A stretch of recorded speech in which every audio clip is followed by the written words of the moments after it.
MUSC means mouse. MOUSE. So small mouse is called muscle.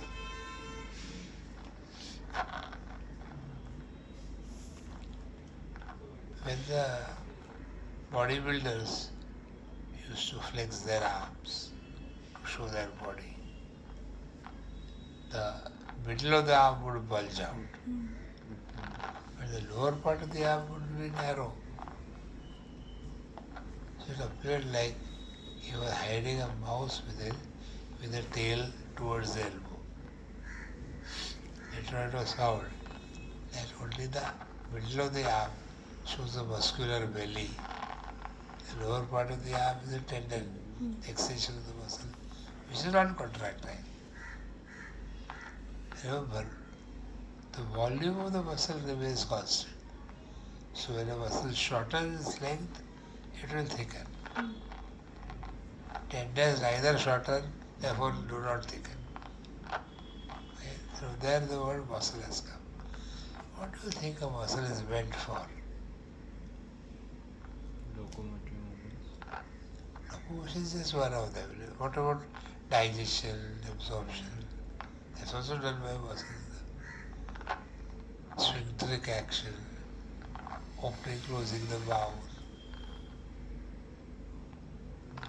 Muscle is a tissue meant for generating power. With that power, it can do various activities. Sphincteric action, peristaltic action, locomotion,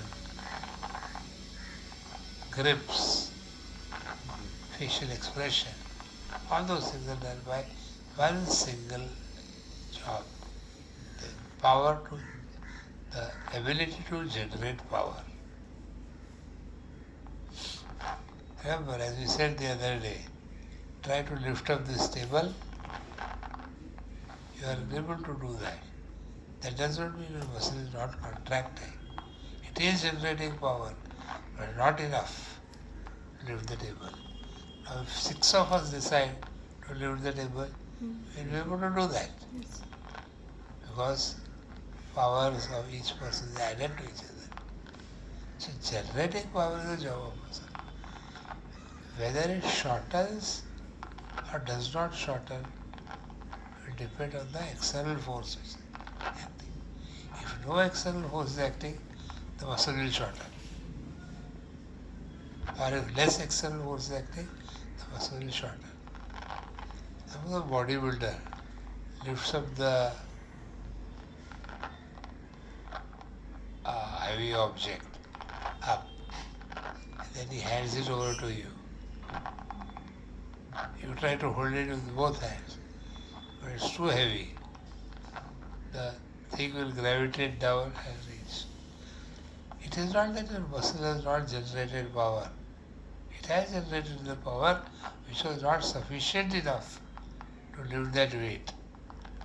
The weight gradually goes down. At this time, your muscles which were generating power were actually lengthening. Unless you drop it. If you keep it gently back down, the muscle is generating power where it is lengthening. So shortening is not the equivalent to muscle generating power. Muscle can generate power by actually shortening. Muscles can generate power by remaining the same length. Muscle can generate power by lengthening as well. When muscles generate power without shortening, without lengthening, like trying to lift up a table alone, is called as isometric contraction. Isometric, same size. When the muscle is actually shortening, it's called as concentric contraction. Con means towards center. Ends of the muscles come towards the center. And when the muscle is actually stretching out, because the external force is overwhelming, it is called as eccentric contraction, moving away. Now eccentric is Ex centric or ECC centric? EC. ECC. It is incorrectly spelled as ECC. That's what it's spelled. But originally it was meant to be eccentric, away from center. Eccentric in English also has another meaning. Okay? But we use the word eccentric because pronunciation is the same. But remember, it was called eccentric because it was X away from the center. center. And the muscles are away from the center. So now we have heard of 3 types of muscle action: concentric, isometric, eccentric. Eccentric. And as we said, if no other force is acting, it is always concentric. When you lift up a glass of water from the table, you are flexing the elbow. When you keep the glass of water gently back on the table, gravity is acting. You are controlling the effect of gravity. If you were to drop the glass of water, it will move down with gravity. You gently keep it back down. In both these cases, we have decided what movement we have to perform. In the first case, we use the generated power greater than that of gravity. Therefore, the glass got lifted up. In the second case, we generated power slightly less than that of gravity, so the glass went down. Are you getting the point? So your biceps or brachialis are helping us lifting a glass of water. The same muscles keep it gently back down. Triceps does not come into play. If triceps were to come into play, it's literally throwing the glass down. Are you getting the point? So, if you lift up a dumbbell, biceps brachialis. If you pull the dumbbell down, biceps brachialis. Dumbbells will not exercise triceps at all. Are you getting the point? Because moving down, primary force is gravity, biceps is contracting with a force lesser than that of gravity, the eccentric contraction. Eccentric contraction is also called as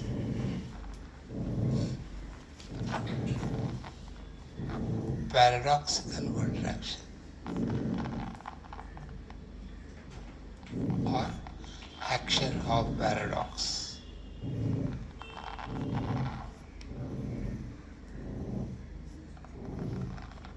It is also called as paying out the rope action. Paying out the rope. Paying out the rope action. For example, if you are drawing water from a well, the pot filled with water is being lifted up. When you empty the pot, then you put the pot back in the well. You are gently letting the rope go down. You are paying out the rope. Some people want to see the effect. They hold one end of the rope and they let the pot go with acceleration due to gravity. The power can be so much that the pot can literally break by hitting the water. Especially if it's an earthen pot. Steel pots have broken. The earthen pots can very easily break. So, paying out the rope.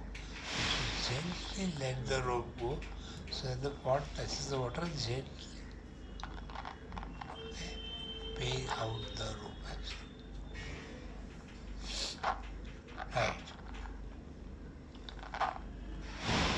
When we say muscle, we are referring to its contractile unit brown in color. We are also including its extended part white in color, non-contractile, which is called as tendon. When this tendon is flattened, it's called aponeurosis or a membrane. Right?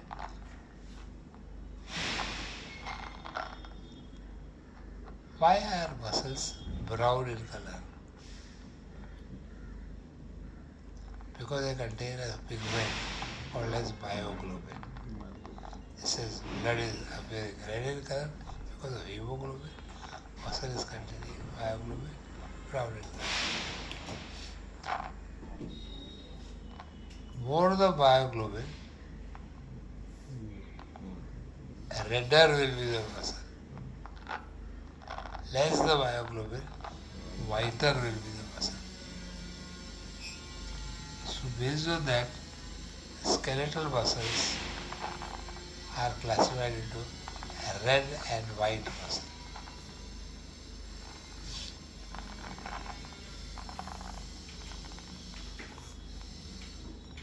There is also in humans another variety of muscle which is called as intermediate muscle.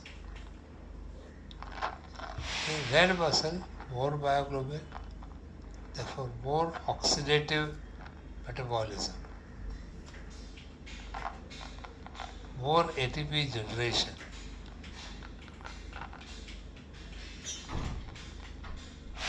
Lesser will be the fatigue.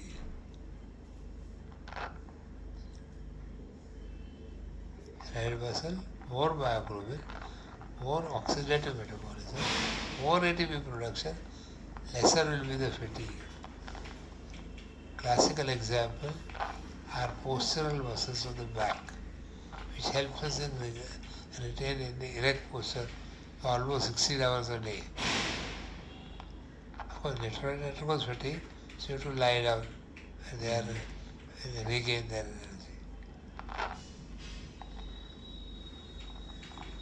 White muscle have lesser myoglobin, so the metabolism is glycolytic pathway. Glycogen in the muscle generates ATP, but it generates lesser ATP, but quicker. So you want to have a short burst of activity, white muscle. When you want to sustain action, it's red muscle. So it is described that the white muscle helps you in winning a long jump. Sudden burst, a jump. A red muscle helps you in winning the marathon.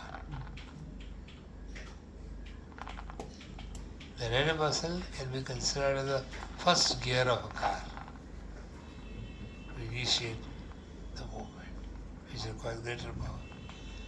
The white muscle is like the fifth gear of a car, overdrive. Just keep on moving.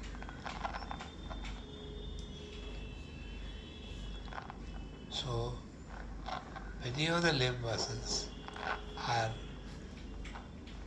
white because they get tired fast, but they help in fast movement as compared to the back muscles.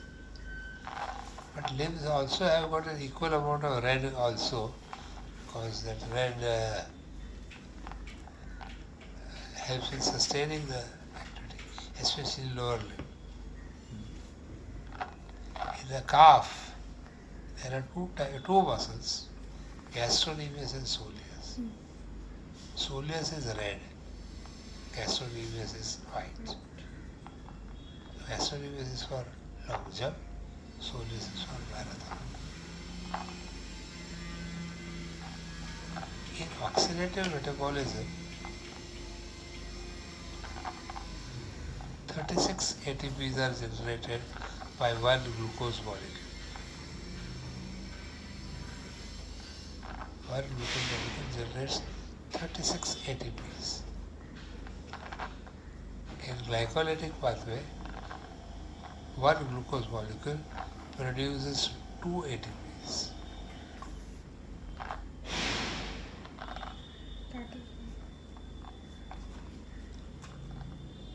So total one glucose molecule potentially can produce 38 ATPs.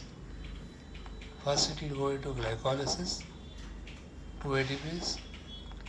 Then if there are enough myoglobin, it will enter the mitochondria with the oxygen into the mitochondria where 36 extra ATPs can be produced.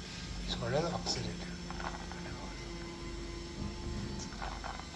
If you look at a muscle, living muscle, there are very few ATPs freely lying. It is stored in the muscle in the form of creatine. So that oxygen and energy in the muscle is saved as creatine, which will help in generating ATP. So when you are running a 100-meter race, the first 2-3 meters is by the existing ATP in the muscle. But it will work only for 2-3 seconds. The remaining 10 or more seconds, it has to be the creatine which generates the ATP. Free ATPs are not present in the muscle. When the person is dead and nourishment stops, the muscle still contains ATP. The muscle still contains creatine. But it will not get fresh oxygen, it will not get fresh glucose. So for some time the muscles are alive, waiting for a command to occur. When the command occurs, calcium is liberated, and the calcium liberation causes contraction of the muscle. Peculiarly for muscle contraction, you don't require ATP. When the muscle has to relax, you require ATP. So when the actin and myosin within the muscle couple with each other and pull, shorten, no ATP is required. That is why after death, much after death, say around 5 to 6 hours after death, ATP is exhausted. No more ATPs are being produced, ATP is exhausted. When ATPs are exhausted, the muscle goes into contraction and are unable to relax. No ATPs. This is called as rigor mortis. A rigidity of the muscle which occurs around 6 hours after death. After death means after the stoppage of the heart. And therefore the brain, and therefore the lungs. But muscles are still alive after 6 hours. After which they can shorten but can't relax. Rigor mortis. Around 36 hours after death, there are some other organelles in the muscles called lysosomes, which are protein digesting, which contain protein digesting enzymes.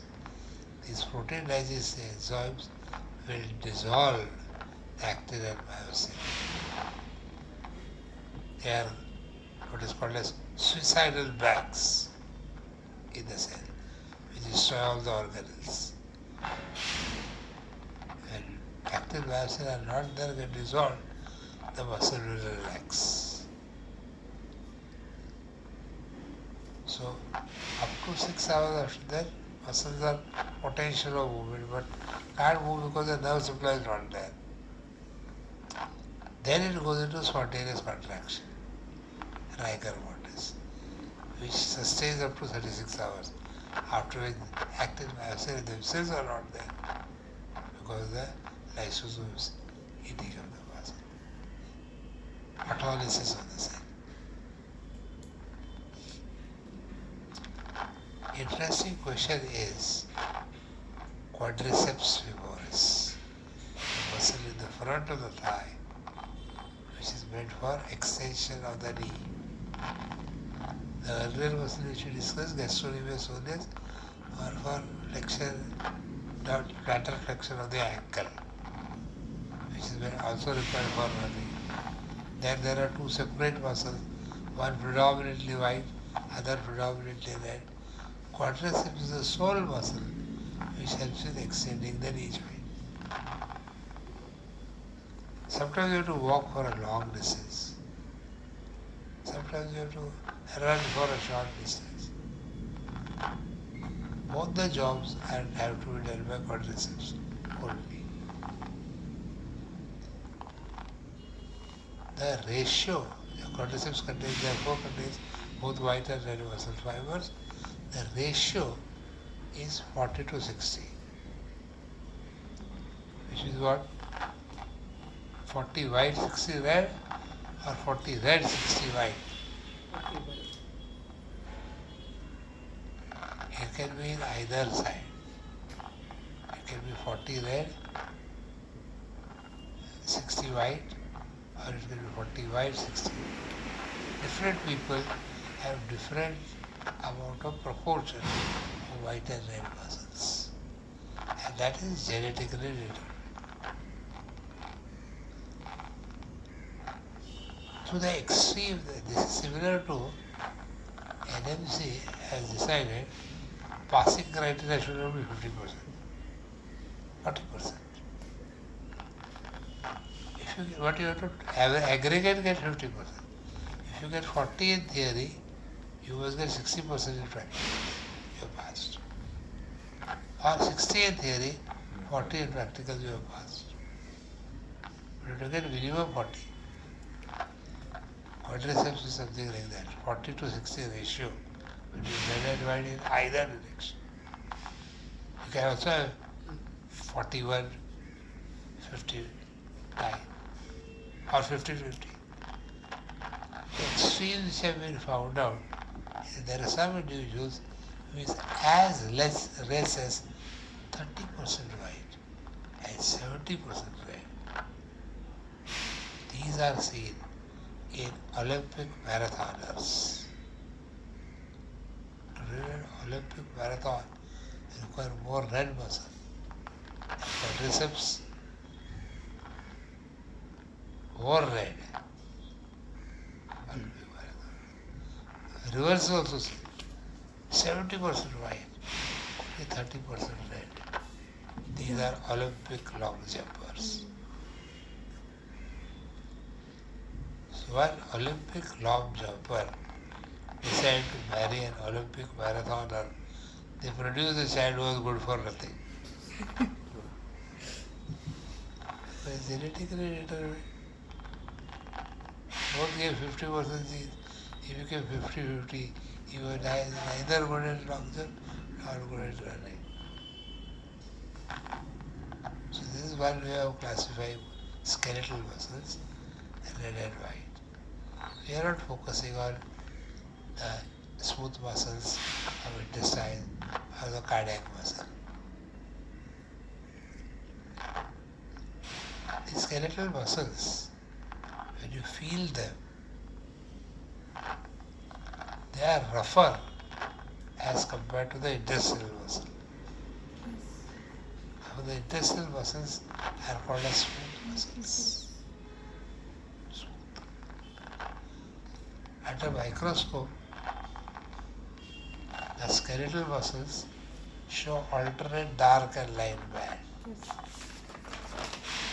Smooth muscles do not show them. So skeletal muscles are also called as striated muscles.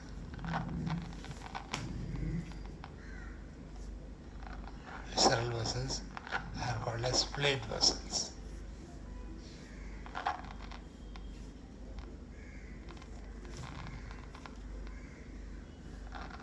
Skeletal muscles contract fast, smooth muscles contract slowly.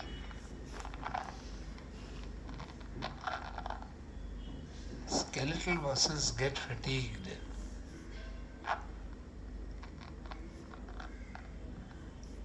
Some earlier, some later. But eventually they will get fatigue. Whether right muscle or red muscle. Smooth muscles do not undergo fatigue.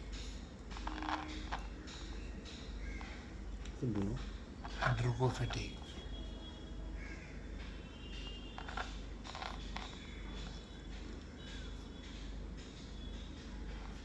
Why don't they undergo fatigue? Is because the contraction is slow and the production of ATP matches with the contraction. If ATPs keep on getting produced at the rate at which it uses it, it will never get tired. So you have eaten food 16 hours ago, it has reached the ileocecal junction. But throughout the 16 hours, the muscles of the intestine are contracting to propel the food towards the ileocecal junction. Overnight, day in and day out. Okay?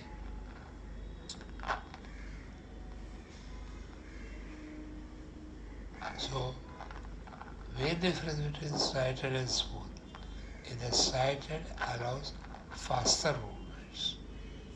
Smooth allows slow movements.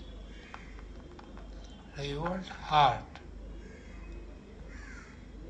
It has to contract fast as well and not undergo fatigue as well. For its fast contraction, it is striated. For its non-fatigability, it has got more amount of ATPs. It has more amount of creatine.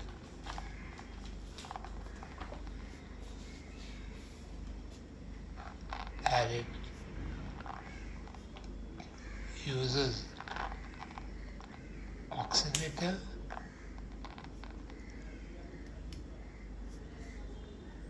as well as glycolytic mechanism equally. Oxidative glycolytic mechanism. Same is the case with those intermediate type of smooth skeletal muscles. We said red muscle, white muscle, and intermediate muscle, which uses oxidative glycolytic method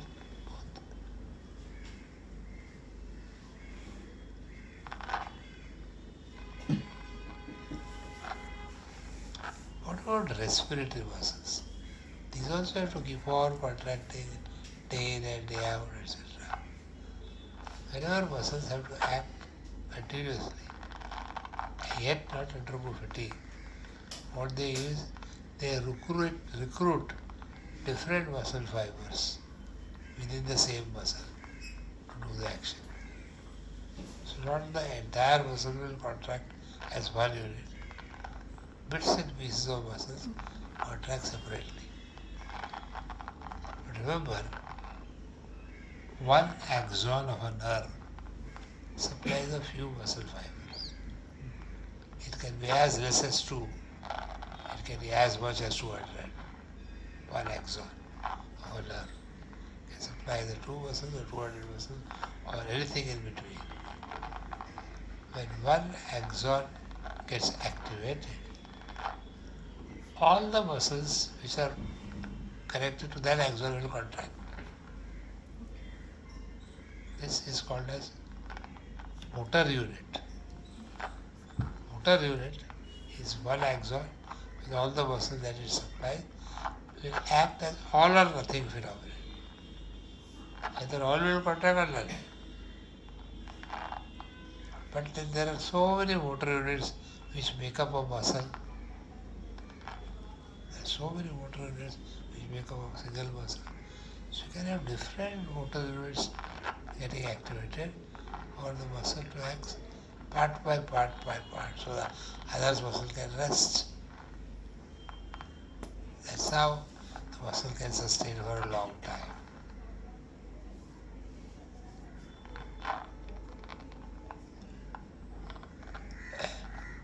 Another way of classification of muscle, skeletal muscle, is called as morphological classification.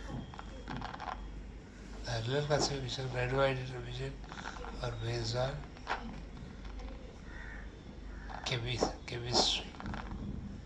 That is the chemical classification. Now is the morphological classification based on shape. The muscles are microscopic structures.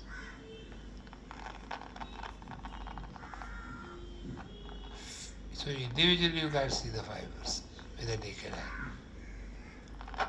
But when the muscles lie together, bunch of muscle fibers lie together, they are called as a muscle fascicle. Muscle fascicles can be seen with the naked eye. Many fascicles put together make up the muscle. So individual muscle cells are called muscle fibers, which are microscopic and can't be seen with the naked eye. A bunch of muscle fibers which run together with each other are called muscle fascicle, which can be seen with the naked eye, and many fascicles put together make up the whole muscle. Now, based on the arrangement of fascicles, muscles are classified into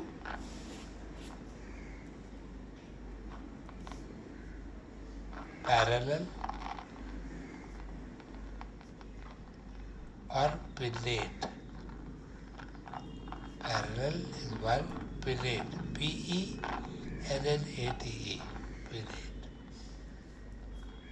Then there are other varieties of muscles which are called like triangular, spiral, cruciate.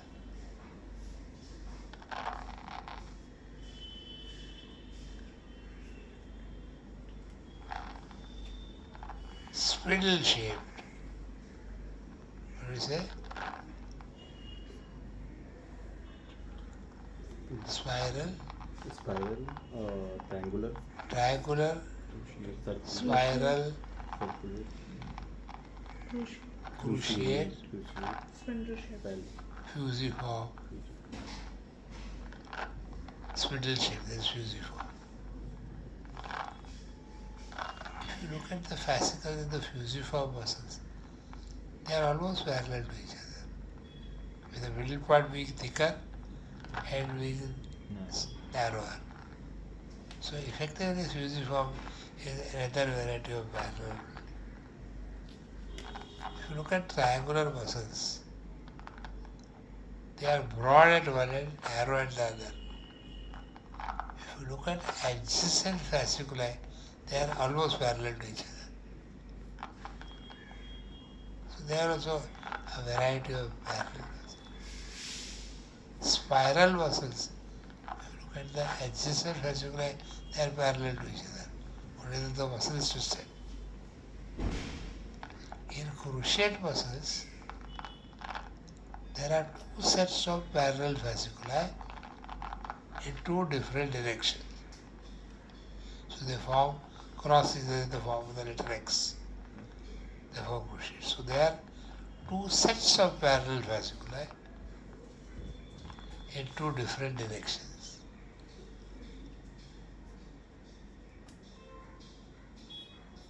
So basically, all the muscles are effectively parallel except those which are pinnate. Now, how does a pinnate muscle look? Pinnate muscle has got a central non-contractile unit called tendon, and muscle fascicles join at an oblique angle to that tendon. Muscle fascicles join to an oblique angle to that tendon.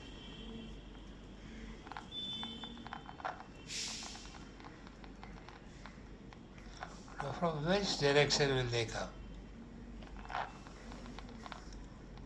To that tendon. If they come only from one side, oblique muscle fascicle joins the tendon only from one side, which means the tendon is no longer central actually. The muscle fascicle join only from one side. It's called as unipinnate. Unipinnate.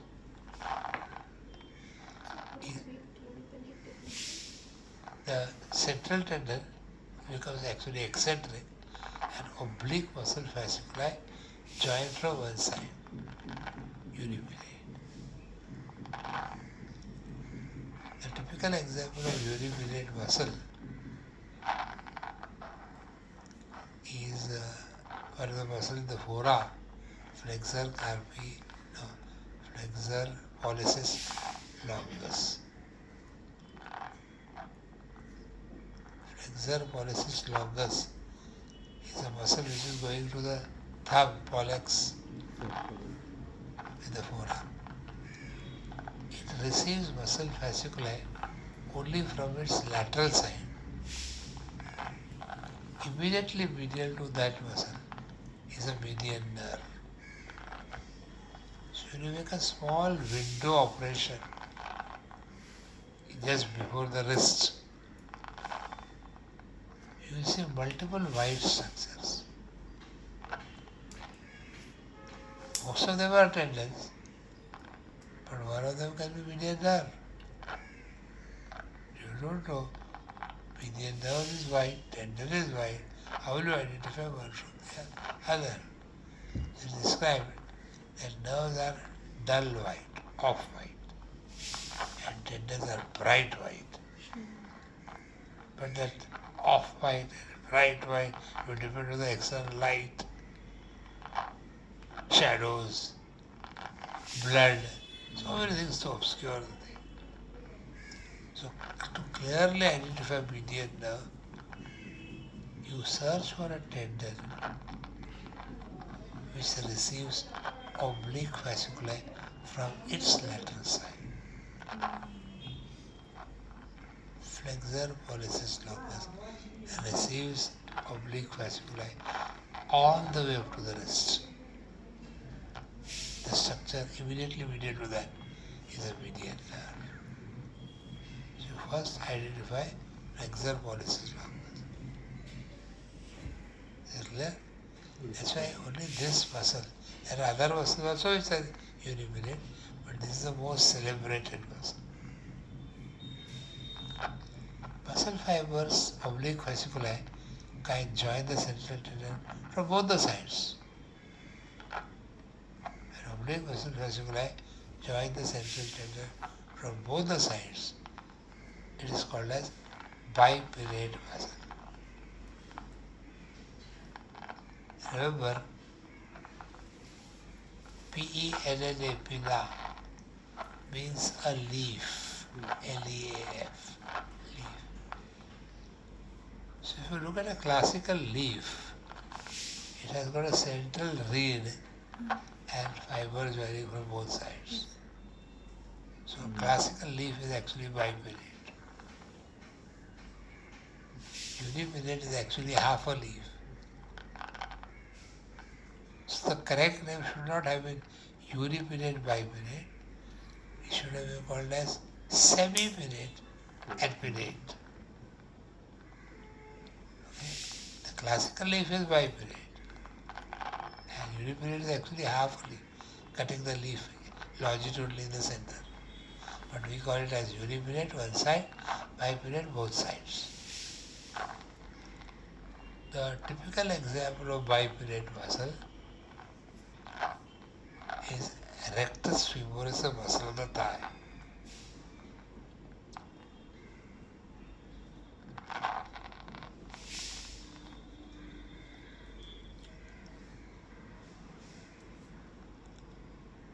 Central tendon, oblique muscle fiber joining from both sides. Rectus femoris is a very interesting muscle. In the upper 1/5 of rectus femoris, there is a muscle which overlaps it. It's called sartorius. Because of the play between sartorius and rectus femoris, there is friction generated. Muscles cannot tolerate friction. So that portion, upper or fifth rectus femoris, becomes aponeurotic in front, flat and tendon-like. But its posterior part, where there is no friction, it is brown.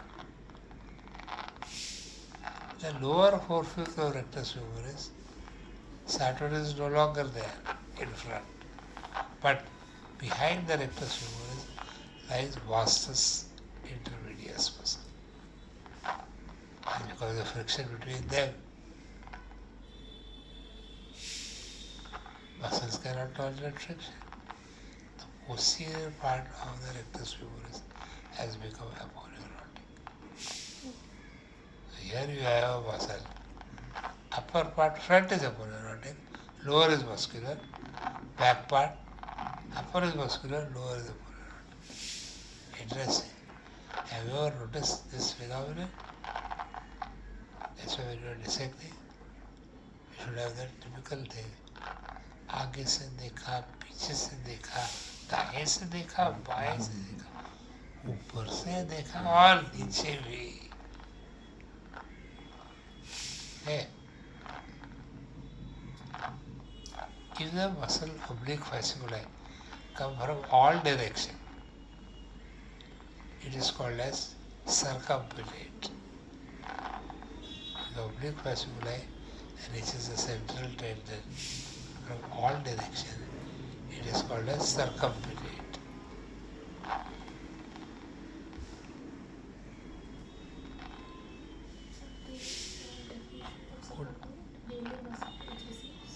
Fibers from All directions, left, right, front, back. The only example is tibialis anterior, muscle of the leg, tibialis anterior.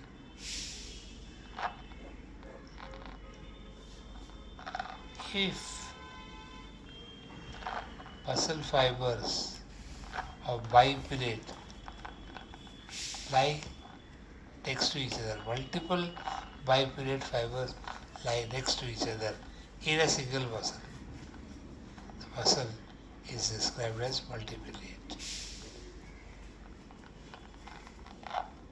So adjacent bipinnate muscles in a single muscle, that muscle is called as multipinnate. The classical example is deltoid, the middle fibers.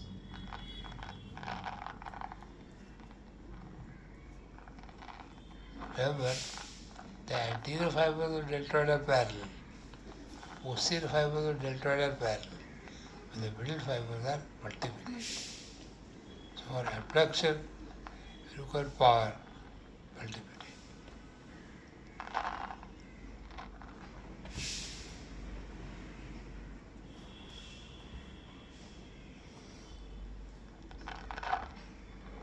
Suppose you have a series of unipinnate fibers parallel to each other, like in a muscle, not bipinnate, unipinnate, like parallel to each other. They will also generate a lot of power. Effectively, it's like multipinnate only. Example of this is soleus. Soleus muscle has got a series of unipinnate fibers lying next to each other. The muscle fiber joins from the deeper aspect, the tendon of soleus is superficial. Okay.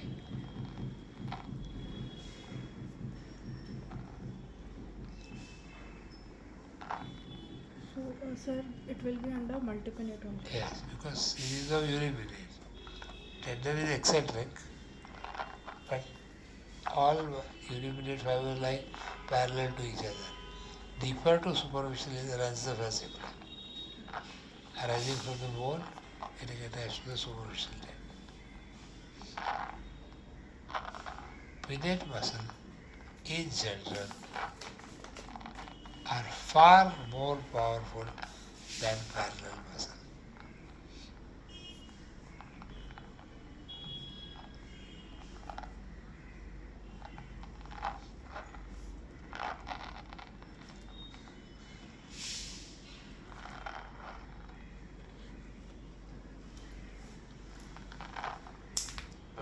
parallel muscle have got a greater range of movement as compared to pinnate muscle.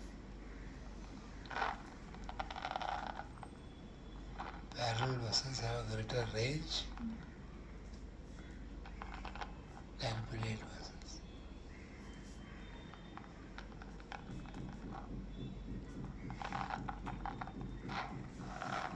But this is when you are comparing only homogeneous muscles. You can't compare a finger muscle with a shoulder muscle and say, hey, shoulder muscle is powerful. Equal amount of muscle fibers you will take. Pinnate are stronger than corresponding size parallel. But range is lesser because fibers run obliquely to the direction of pull. The obliquely will go to compromise on its. And remember, muscles can shorten to only 2/3 of its resting length. Muscles can shorten only 2/3 of its resting length. And when you're talking here muscles, we are referring to the contractile part only, not the tendon. So if the muscles are parallel, 2/3 of its original length will make it significant. But when the muscles are pinnate, 2/3 of its original length will be much less. But then you get the power required by pinnate.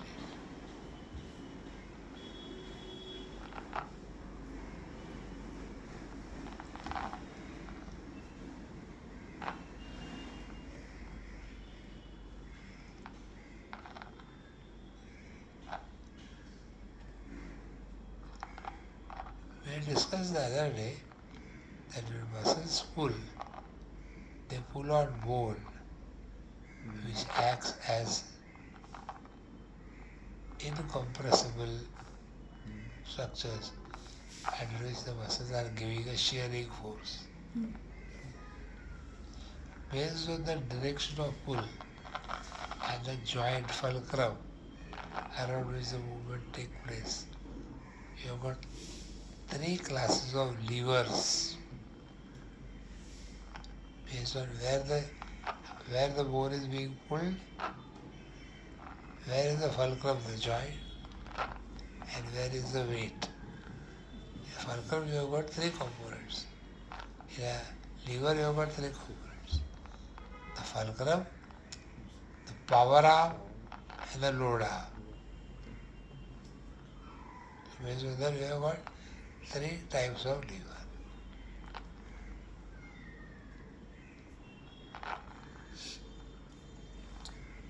Take the example of the elbow joint and keep the elbow at right angle. Now, fulcrum is a joint. Fulcrum is a joint. The center of mass is somewhere in the center of the forearm. So the weight is in the center of the forearm. But if you are carrying a load in your hand, the center of mass shifts distally. If you are carrying a dumbbell, center of mass will move closer to the wrist. But otherwise it's the center of the forearm. Fulcrum is the elbow joint, center of mass is the center of the forearm. Biceps brachii inserts on the same side of the elbow joint but just beyond the elbow. So load away from joint, muscle close to joint. Muscle is the power arm, load is the weight arm. This type of lever is called as class 3 lever. Class 3. Fulcrum at one end, load at the other end, power arm in between. Class 3 lever. Most of the anti-gravity muscles of the body are class 3. In the same joint, take the example that muscle on the back of the arm, triceps, elbow joint flex at 90 degree, triceps in the back of the arm, elbow joint at 90 degree, triceps at back of the arm. you realize that triceps is one side of the elbow joint, load is on the other side of the elbow. When fulcrum is in between and loads and effort, power are on the different sides, it's called class 1 lever. Class 1. So triceps and elbow is an example of class 1. Biceps and elbow is an example of class 3.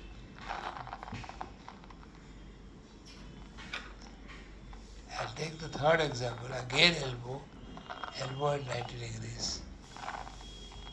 There is a muscle starting from the lower part of arm and going to the distal part of forearm on the radius, brachioradialis. Keep the elbow mid prone, keep the elbow mid prone, yes, supine, prone, mid prone. Now, apply resistance to the wrist, apply resistance to with the other hand, apply resistance and try to flex. The muscle which stands out on the lateral part of forearm is brachioradialis. Brachioradialis is inserted away from the weight. So muscle action away from the joint, center of mass, center of the forearm. So here we have fulcrum at one end, load in between, muscle action at the other end. This is called as class 2 lever.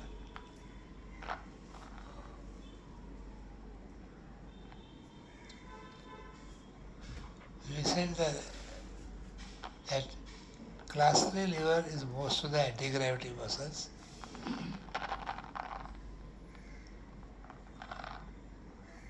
Class 1 are antagonists of class 3. Class 1 are antagonists of class 3. And class 2 are stabilizers of the joint.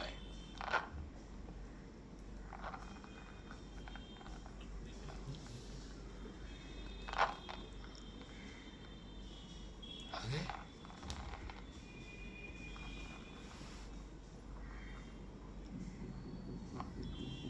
So I'll repeat again. Class 3 are the anti-gravity muscles. Class 2 and class 1 are antagonists to class 3 and class 2 are stabilizer muscles.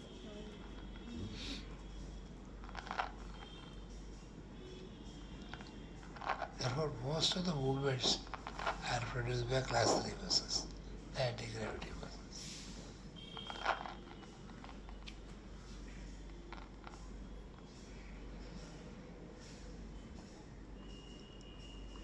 And because they are inserted very close to the joint, a small shortening of that muscle will result in a large movement. When a small contraction of the muscle produces a large movement to the center of the mass, it is called as spurt muscle. Spurt. S-P-U-R-T. Muscle which stabilizes are called as shunt muscles.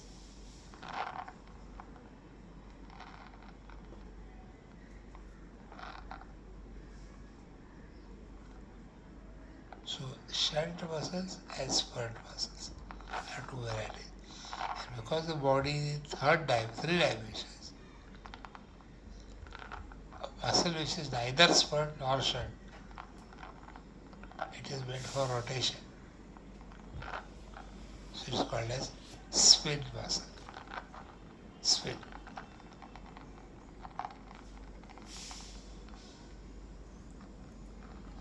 These three are called as functional classification. Not functional. It's called as kinesiological classification.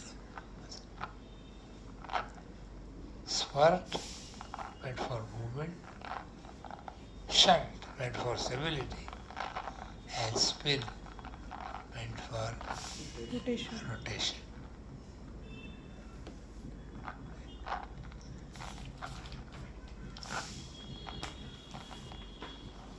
The roles that muscle play.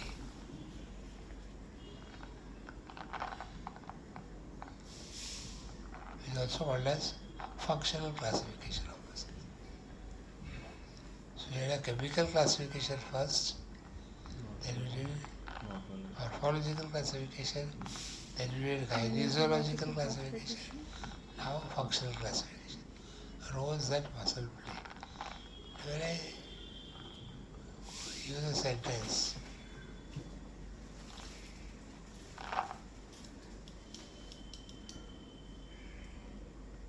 Shah Rukh Khan is a, what do you say,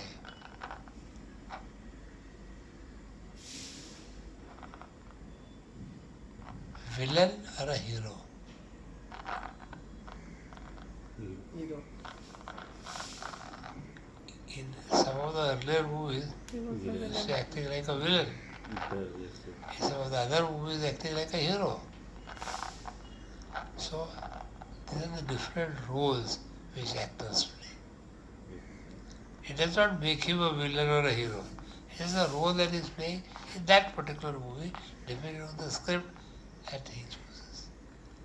Similarly, muscles also play different roles, depending on the situation. Okay? So let us try to understand. First, you have to decide what movement you desire to perform. We said the other day, voluntary is only the action that we choose. Muscles are not voluntary involuntary. Those muscles which help in allowing us the desired action, we call those muscles voluntary muscles. Only volition is only as far as the movement that we choose to perform. Let us take the example of flexion of the elbow. The desired movement is flexion of the elbow. It's a desired movement. In this desired movement, the muscle which initiates and propagates the desired movement is called as agonist. The muscle which initiates and propagates the desired movement is called an agonist or prime mover. Agonist, also called prime mover.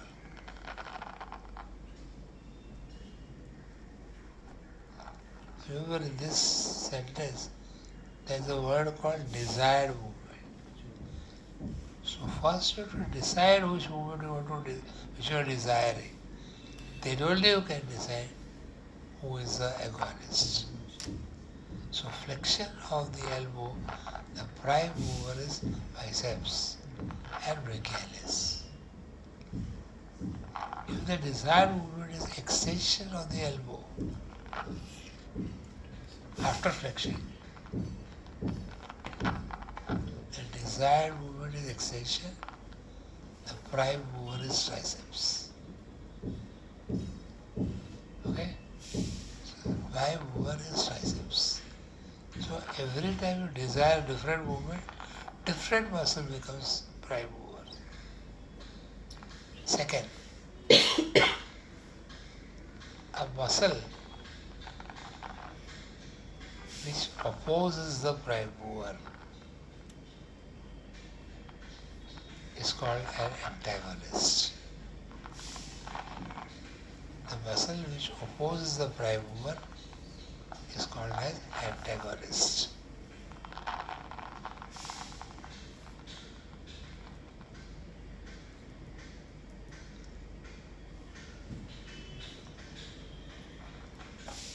So let's take the example again. Flexion of the elbow. Prime mover, Biceps. biceps and brachialis. Antagonist, Triceps. triceps. Desired movement, extension of the elbow. Prime mover, triceps. Antagonist, biceps and brachialis. So you realize how the roles change depending on what is the desired movement. A third role which muscles plays is called as a synergist.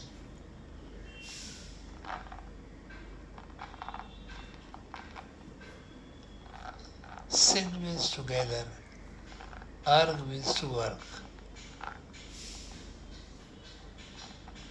If you go by this classification meaning, you will say muscle which assists in a desired movement should be called as synergist. That is not it at all. Muscle which assists the prime mover is called as co-prime mover. Okay? So for understanding synergist, you require to know something more than prime mover and antagonist. If a prime mover has got multiple action at multiple joints or multiple action at the same joint, to cancel the undesired action is a synergist. So synergist can be defined as if a prime mover has got multiple actions at multiple joints or multiple action at the same joint, that muscle or muscles which cancel the undesired action of the prime mover is a synergist. That is why synergists are also called as partial antagonists, because they are cancelling some action. Let us take the example here a little more complex, because those biceps, triceps were acting only one role. Let's take the example of making a powerful fist. Making a powerful fist. These are done by digital flexors. These are done by digital flexors. These digital flexors lie in the fora, and the tendon goes through the fingers, crossing the wrist joint. Crossing the wrist joint. So these muscles flex the wrist, flex the metacarpophalangeal, flex the interphalangeal. All joint. But when you are making a powerful fist, if the wrist is also flexed fully, your grip weakens. When you make a powerful fist, now flex your wrist joint fully. Your grip loosens. And you getting the point. Whereas keep the wrist extended, now the fist is strong. So digital flexors are prime movers for making a fist. So desired action, making a fist. Prime movers, digital flexors. But because the undesired action of digital flexor, we should also flex the wrist, which you don't want. Wrist extensors act as synergists. Wrist extensors, keeping the wrist extended, allows the digital flexors to contract further with greater power. In contrast, there are digital extensors also, which are antagonists. Digital flexors are the prime mover for making a fist. Digital extensors are antagonists. But wrist extensors are synergists. They help in improving the grip. So if you see a typical villain of a movie, he's having a knife in his hand, you are holding his wrist, you are trying to prevent him from stabbing you. Then you try to oppose him. You are extending his wrist. You are helping him strengthen the knife in his hand. In contrast, you must flex the wrist. The moment you flex the wrist, the knife will fall from his hand. Then you take the knife and stab. They don't know anatomy. They are trying to oppose more and more. The grip becomes stronger and stronger. The wrist should be flexed. Grip will weaken. You can even pull the knife out of his hand, like taking a candy from a baby. If it doesn't fall, you can always pull it down because the grip is gone. So this is the synergist. A fourth role which muscles play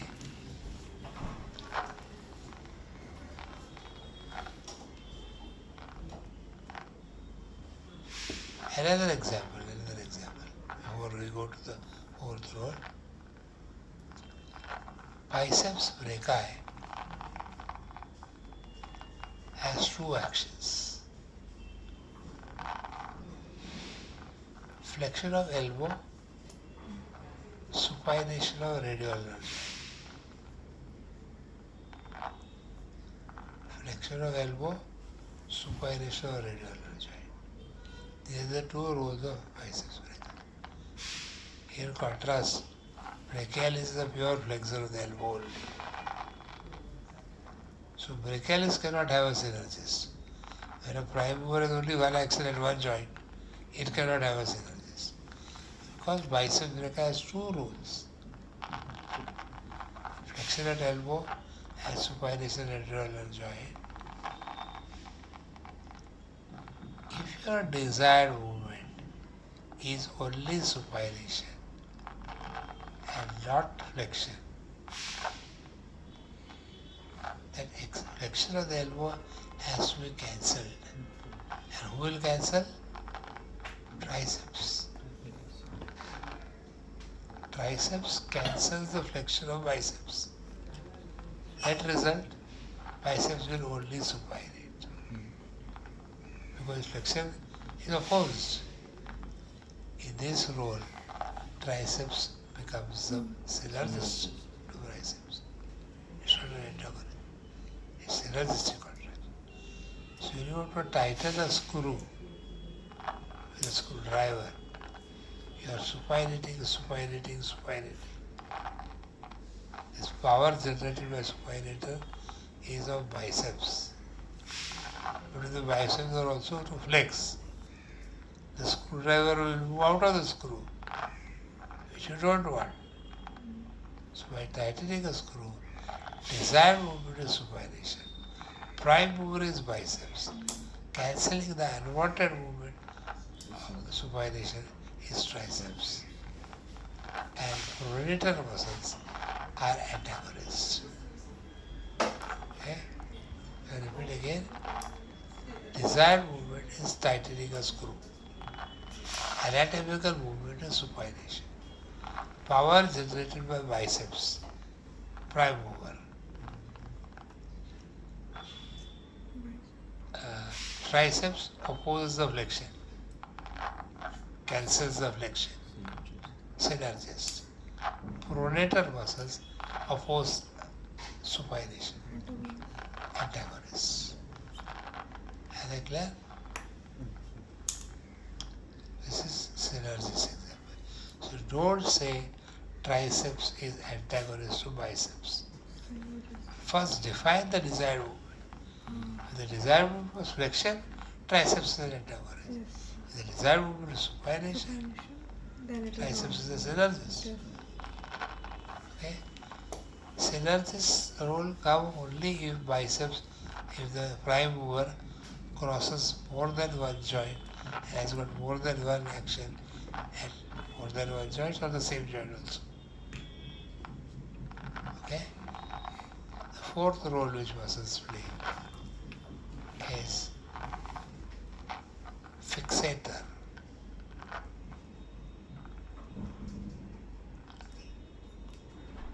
Before you understand fixator, you must know muscles has two attachments. Muscles have got two attachments. One attachment is called fixed attachment. The other is called as mobile attachment. Technically, if the muscle were to shorten, concentric contraction, both the ends should move towards each other. But that does not happen. To have an efficient muscle action, one end should remain fixed. The other should be mobile. So the mobile part is brought closer to the fixed part. If the fixed part is also mobile, efficiency of the muscle goes down. So one end has to be rigid, fixed, temporarily, till the desired movement is performed.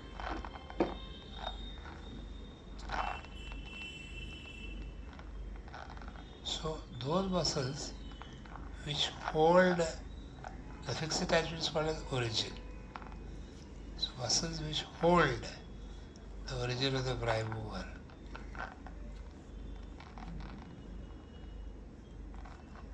We should use the word instead of hold. We should use the word stabilizes. The muscle which stabilizes the origin of the prime mover.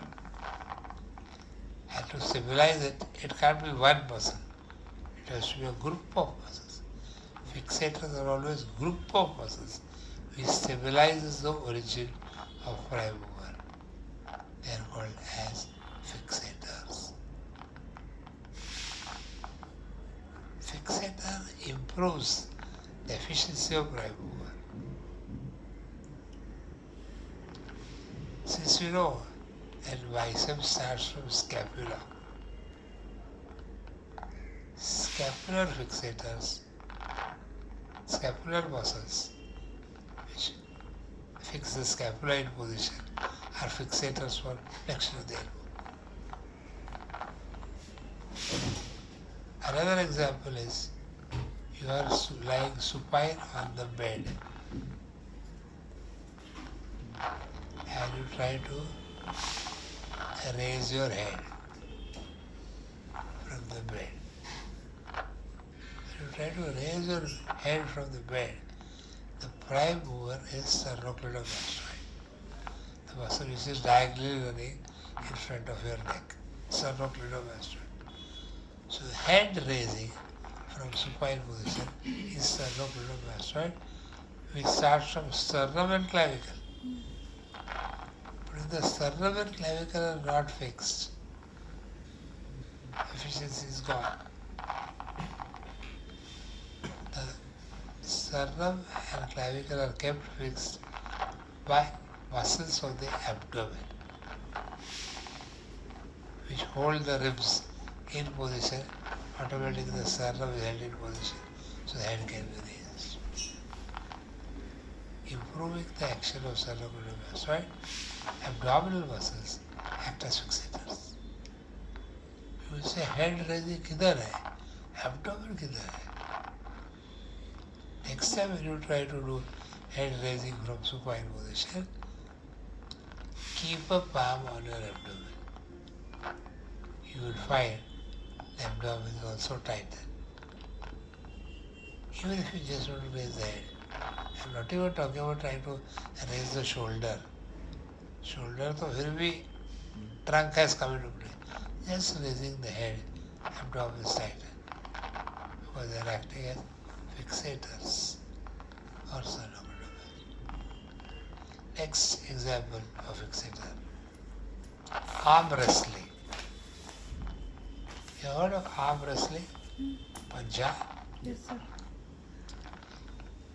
If you notice, when a person exerts power, he has stopped his breathing. When he is exerting power.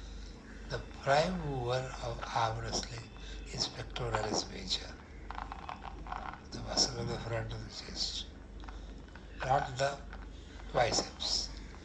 People say, but strong biceps. That's why I'm a winner of arm wrestling. No. Biceps are for flexion. Here you have to rotate. And the rotation is by pectoralis major. Pectoralis major arises from sternum and ribs and inserts on humerus. If pectoralis major has to keep the sternum and ribs fixed, then only it can move the arm with more efficiency. Expirator muscles, including abdominal muscles, keep the respiration in an expired position. Don't allow any movement to occur. So pectoralis major acts more efficiently. So muscles of respiration act as fixators for pectoralis major, so that the other attachment of pectoralis major will be more mobile. That's why the person stops breathing. During breathing, the ribs move. The ribs move, efficiency is gone. If you want to generate real power, you have to stop breathing. Fixator role. Is it clear? All the four roles? They are the functional classification of muscle. Prime mover, antagonist, synergist, fixator. There's a lot of confusion between the roles of synergist and fixator in teachers also. If they mention something else, you can excuse them because they are not understood it well. Some people who say during making a fist, wrist extensor, fix the wrist, so they are fixators. That's not what a fixator. It was to fix the bone of origin. So wrist digital flexors start from radius ulna. Elbow flexors and extensors, that is biceps and triceps, will contract together to stabilize radius and ulna. They are fixators at that time, when digital flexors are acting from ulna. Is this clear? Yes, sir. So, same muscles can play multiple roles depending on what is the desired. When you hear the word in muscles, origin, insertion, nerve supply, action. Origin means the fixed attachment. Insertion means the other attachment, mobile attachment. But remember, muscle can always reverse the role. If you are sitting on a chair and moving your knee joint, thigh is fixed, leg is moving.